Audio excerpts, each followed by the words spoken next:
Hello, I'm Carmen from Sony Crochet, and today I'm excited to share a tutorial on the ribbing stitch featured in my Sweetheart cropped sweater pattern. It's a classic technique that adds a polished touch to your crochet projects. It offers enhanced stretch and recovery, a sleek appearance, and neat rows, and versatility compared to other crochet ribbing techniques. It provides a modern, sophisticated look with minimal bulkiness, and it's easy to make for crocheters of all levels. The hard stitch tutorial that I also used for the sweater, the Sweetheart crop sweater, is coming up next, so don't forget to subscribe. So let's dive into the herringbone single crochet stitch. You can use, for this tutorial, I'm using sport weight yarn. This is Drops Loves You 9. And you can actually use any hook size. At the moment now I'm using 4mm hook size. So let's start by making a slip knot. And then I'm gonna chain 6. 1, 2, 3, 4, 5, 6. So for herringbone single crochet back loop only ribbing, it's not important how many chains you make. So start by with any number of chains. Then we're gonna skip the first chain and we're gonna work a single crochet into the second chain from the hook. So make a single crochet. And now we're gonna start with the herringbone single crochet. So you're gonna insert the hook into the first leg. So this one on the left side, you have 2, 1, 2, and you're gonna insert the hook in the second one. And then into the next chain, like this. You will yarn over and pull up a loop. Just through the chain. The first chain. You have 3 loops on your hook, so yarn over and pull through all 3.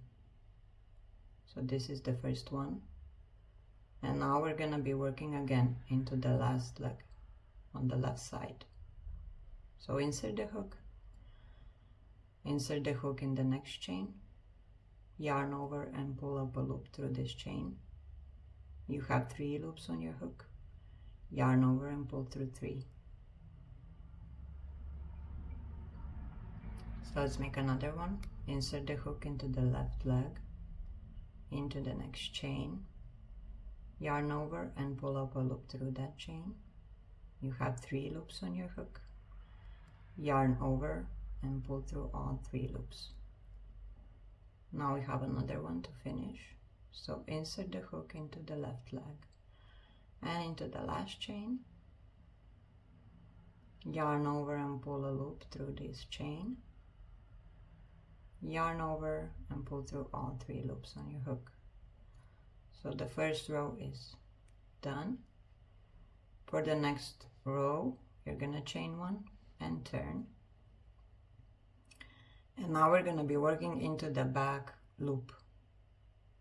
This loop, these loops. So first we're gonna be making a single crochet into the first stitch.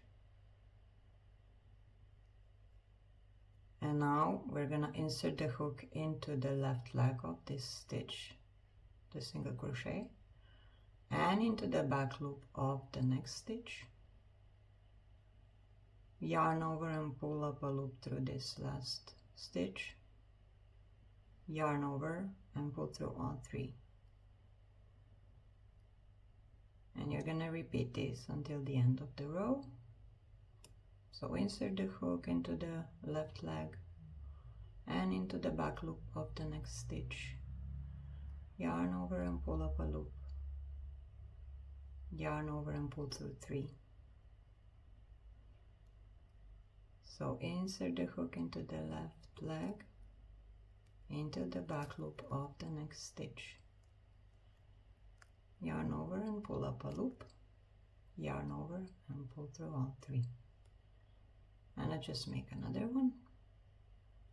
Insert the hook into the left leg and into the back loop of the next stitch.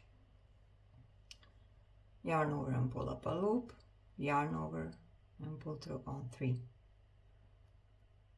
So this is actually all. You're actually gonna repeat the row 2 until you reach the desired length. And you're gonna get the ribbing like this one. It's very like neat look like ribbing. It's very nice, very stretchy and sophisticated, modern. So let me know how you like it. If you would like to make this sweater, you also can get a pattern in my Ravelry, Etsy or Lovecraft store. So that's it for today. Maybe you want to subscribe if you want to learn how to make this card stitch that I used for this sweater, which is also really nice and easy to make. Bye!